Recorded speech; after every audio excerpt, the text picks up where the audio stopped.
The Middle East is heating up again, warships are moving, alliances are shifting, and now a powerful new voice has entered the battlefield of global diplomacy.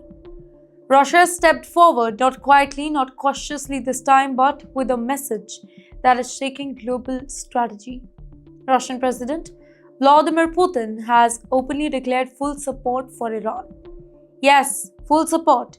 And the timing could not be more explosive here. Putin delivered this particular message directly to Iran's President Masoud Pezeshkian. He described relationships between Moscow and Tehran as friendly, strong, and built on good neighborly trust. And behind those diplomatic words is a strategic warning to the entire world. Because tensions between Iran and the US are rising very fast. And Washington is not just talking here, it is moving war machines. US President Donald Trump has hinted at dramatic measures, including the possibility of political change inside Iran. And alongside those statements, well, America has deployed a massive naval presence in the Middle East. Leading that deployment is the very powerful aircraft carrier USS Gerald R. Ford, one of the most advanced warships ever built, a floating airbase, a moving symbol of American military dominance here. And when such a carrier enters regional waters, it's never just about routine moment. It's a message of strength, a message of readiness, and sometimes a message of warning. But now Russia's entry changes the entire equation here.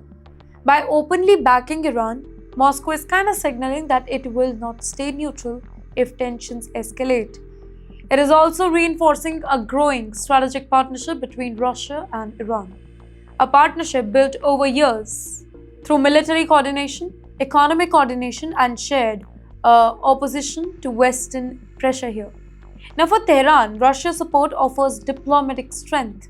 For Moscow, Iran offers regional influence and strategic leverage.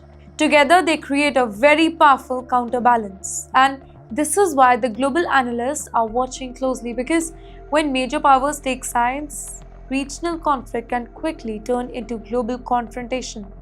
And yes, in the meantime, the Middle East remains a fragile chessboard. Every military moment is calculated, every diplomatic statement is decoded, and every alliance is carefully measured.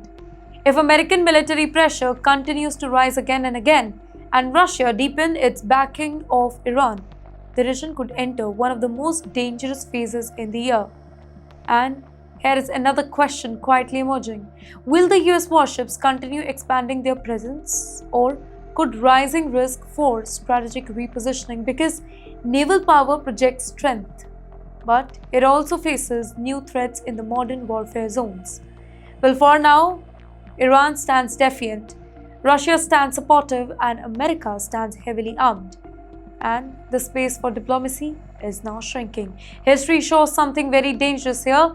When military deployments increase and global powers begin choosing the sides here, well, conflicts become harder to control. And once that spiral, well, they really stay limited to one region here. So the entire world watches carefully. Is this a show of strength that is meant to prevent the war, or is this the early stage of a much larger geopolitical storm?